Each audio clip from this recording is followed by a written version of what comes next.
G'day guys, Mad here. I'm with Justin, and he was we're at the Super Cheap Rouse Hill grand opening, and he came up and said g'day, and he's just got himself a fairly new 200 series, and he was showing me around it. So Justin, you've got some pretty nice electrics going on over here, mate. Tell us about it. Yeah, I took it down to Crowhurst Auto Electrical down in Auburn, and they put in the dual battery system. Done a really nice job on the wiring.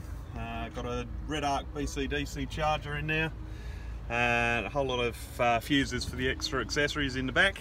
Yep. And everything rigged up nicely, so it all looks factory, even though it's only just gone in a year after it was made. Yeah, it does. It's a really neat install, like from an electrical point of view. I love the way they've laid it out, and they've put it on that extra plate, and as long as that doesn't earth out between the terminals, which it can't, it's all bolted down. But it's just nice and neat. You know, I love that you got your relays, you got your fuses right there, you got your main fuse for the actual red arc unit there. It's just really well done, and an auto reset circuit breaker. So yep. Now over this side. Yep. So over here, before I took delivery of the truck, I had the guys at Green Trees at Windsor put in a catch can from HPD and a Diesel Care secondary filter.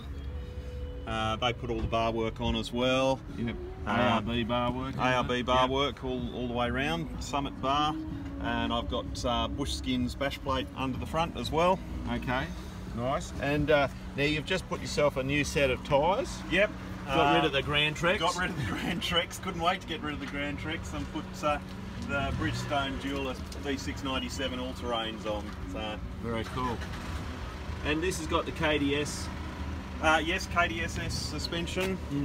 And yeah, the second half of the bash plate's actually going on in a couple of weeks. I had to wait a year for that because they had to redesign it at Bush Skins because of the DPFs on this model. Right, okay. So show us up the back. Yep. Head down the back. Now he's got a Uniden UHF in there. And it's locked itself, hang on. Okay, it's locked itself. It's locked itself. These modern fancy machines. Yeah, well that's right. So in the back I've got the Titan rear draw system from 4-wheel drive Supercenter, and I also had Crowhurst put in over on the left hand side there some extra power sockets, one for the fridge that I'm getting, which is a Waco, and so extra USB sockets and that sort of thing. Dual voltmeter over on the left hand side as well that runs on an instantaneous switch, so it's not running the whole time draining the battery. Very nice. Now you're building this as a touring type vehicle, yeah? Yes, that's right. You're not interested so much in rock crawling and... No, it's a bit pricey to be risking that every day, hopping over rocks. So I want to be able to get away and not have to worry if there's a ditch in the track or a few little bits of rock to get up, but I'm not going to be thrashing the thing. Yeah, not what I want to do. Well, Justin, I love the way you're setting your 200 up, mate. You're doing an absolute ripper job. Keep it up, and when you do get out there on the big bad tracks and you know, enjoy some of those touring destinations, make sure you share the adventure with us on Mad Map. Yeah, will do, mate. Will do. Thanks, mate. Thanks, mate. Cheers.